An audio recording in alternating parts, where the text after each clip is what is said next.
1996 সালের 6 সেপ্টেম্বর দিনটি ছিল শুক্রবার। সেদিন সকাল 7টায় বাবা কমরউদ্দিন চৌধুরী ছেলে শাহরিয়ার চৌধুরী ইমনের সঙ্গে দেখা করতে ইস্কাটনের বাসায় যান, কিন্তু ছেলের দেখা না পেয়ে তিনি ফিরে আসেন। এই শাহরিয়ার চৌধুরী ইমন ঢাকার তৎকালীন সিনেমা জগতের সুপারস্টার সালমান শাহ।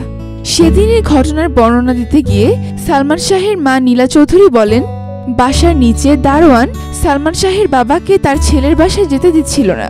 নীলা চৌধুরীর বর্ণনা ছিল এরকম, দারোয়ান বলেছে, স্যার এখন তো ওপরে যেতে পারবেন না, কিছু প্রবলেম আছে, আগে ম্যাডামকে জিজ্ঞেস করতে হবে। এক পর্যায়ে উনি জোর করে ওপরে গেছেন। কলিং বেল দেবার পর দরজা খুলল সামিরা। উনি সামিরাকে বললেন, ইমনের সাথে কাজ আছে, ইনকাম ট্যাক্সের সই করাতে হবে, ওকে ডাকো। তখন সামিরা বলল, আব্বা ও তো ঘুমে। তখন উনি বললেন, ঠিক আছে, আমি বেডরুমে গিয়ে সই করিয়ে আনি। কিন্তু যেতে দেয় নাই। আমার হাজব্যান্ড প্রায় ঘন্টা দেড়েক বসেছিল ওখানে। বেলা 11টার দিকে একটি ফোন আসে সালমান শাহের মা নীলা চৌধুরীর বাসায়। ওই টেলিফোনে বলা হলো, সালমান শাহকে দেখতে হলে তখনই যেতে হবে। টেলিফোন পেয়ে নীলা চৌধুরী দ্রুত ছেলে সালমান শাহের বাসার দিকে রওনা হয়েছিলেন। তবে সালমানের ইস্কাটনের বাসায় গিয়ে ছেলে সালমান শাহকে বিছানার ওপর দেখতে পান নীলা চৌধুরী। খাটের মধ্যে যেদিকে মাথা দেবার কথা সেদিকে পা, আর যেদিকে পা দেবার কথা সেদিকে মাথা। পাশেই সামিরার একটি আত্মীয়ের একটি পার্লার ছিল। সে পার্লারের কিছু মেয়ে ইমনের হাতে পায়ে সর্ষের তেল ঘষছে। আমি তো ভাবছি ও ফিট হয়ে গেছে। আমি দেখলাম আমার ছেলের হাতে পায়ের নখগুলো নীল। তখন আমি আমার হাজব্যান্ডকে বলেছি, আমার ছেলে তো মরে যাচ্ছে। গণমাধ্যমকে বলছিলেন নীলা চৌধুরী। ইস্কাটনের বাসা থেকে সালমান শাহকে হলি ফ্যামিলি হাসপাতালে নেওয়া হলে সেখানকার ডাক্তাররা তাকে মৃত ঘোষণা করে। এরপর ঢাকা মেডিকেল কলেজ ও হাসপাতালে ময়নাতদন্ত শেষে বলা হয়, সালমান শাহ আত্মহত্যা করেছে। এরপর তার পরিবারের পক্ষ থেকে দাবি করা হয়, সালমান শাহকে হত্যা করা হয়েছে। নীলা চৌধুরীর অভিযোগ ছিল, তারা হত্যা মামলা করতে গেলে পুলিশ সেটিকে অপমৃত্যুর মামলা হিসেবে নথিভুক্ত করে। পুলিশ বলেছিল, অপমৃত্যুর মামলা তদন্তের সময় যদি বেরিয়ে আসে যে এটি হত্যাকাণ্ড, তাহলে সেটি স্বয়ংক্রিয়ভাবে হত্যা মামলায় মোড় নেবে।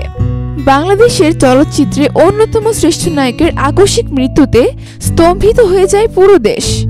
সেই সময় সারা দেশ জুড়ে সালমানের অসংখ্য ভক্ত তার মৃত্যু মেনে নিতে না পারায় বেশ কয়েকজন তরুণ তরুণী আত্মহত্যা করেন বলেও খবর আসে পত্রিকায়। সালমানের মৃত্যুর সঠিক কারণ জানতে না পারায় তার ভক্তদের মনে তৈরি হয় নানা প্রশ্নের। সালমান শাহের মৃত্যুকে ঘিরে যখন একের পর এক প্রশ্ন উঠতে থাকে, তখন পরিবারের দাবির মুখে দ্বিতীয়বারের মতো ময়নাতদন্ত করা হয়। মৃত্যুর 8 দিন পরে সিলেট ওসমানী মেডিকেল কলেজে 3 সদস্য বিশিষ্ট মেডিকেল বোর্ড গঠন করা হয়। সে বোর্ডের প্রধান ছিলেন ডক্টর নার্গিস বাহার চৌধুরী। তিনি গণমাধ্যমকে বলেছিলেন, লাশটা আমি দেখেছি মর্চুয়ারিতে। আমার কাছে মনে হয়েছে যেন সে সদ্য মারা গেছে। এরকম থাকলে তার মৃত্যুর কারণ যথাযথভাবে নির্ণয় করা যায়। আত্মহত্যার প্রত্যেকটা সাইন সেখানে অত্যন্ত নিবিড়ভাবে ছিল। তার শরীরে আঘাতের কোনো নিশানাই ছিল না। দ্বিতীয় পোস্টমর্টমে আত্মহত্যার বিষয়টি নিশ্চিত করা হলে মামলার কাজ সেখানেই থেমে যায়। সালমান শাহের পারিবারিক বন্ধু চলচ্চিত্র পরিচালক শাহ আলম কিরণ বলেছিলেন, শেষের দিকে অনেক মানসিক চাপে ছিলেন সালমান শাহ। পরিবারের সদস্যদের সঙ্গে সম্পর্কে টানাপোড়েন এবং প্রযোজকদের সাথে বোঝাপড়ার ঘাটতি তৈরি হয়েছিল। সালমান শাহের মৃত্যুর পর বাংলাদেশের চলচ্চিত্র অভাবনীয় ক্ষতির মুখে পড়ে যায়। সালমান শাহকে নিয়ে আলোচনা কখনোই থামেনি। মাত্র 4 বছরের সিনেমা ক্যারিয়ারে সালমান শাহ বাংলা সিনেমার অভিনয় জগতে নিজের এমন একটি স্থান করে নিয়েছিলেন যে তার অভাব এখনো অনুভব করে দর্শক, পরিচালক, প্রযোজক সবাই। এখনো প্রতি বছর সালমান শাহের মৃত্যু দিবসে তার অনেক ভক্ত তাকে স্মরণ করেন ভালোবাসার সঙ্গে।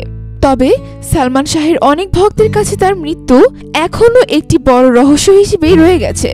সাবস্ক্রাইব রঙ্গমঞ্চ। আর ভিডিওটি ভালো লাগলে আপনার প্রিয়জনের সঙ্গে শেয়ার করুন।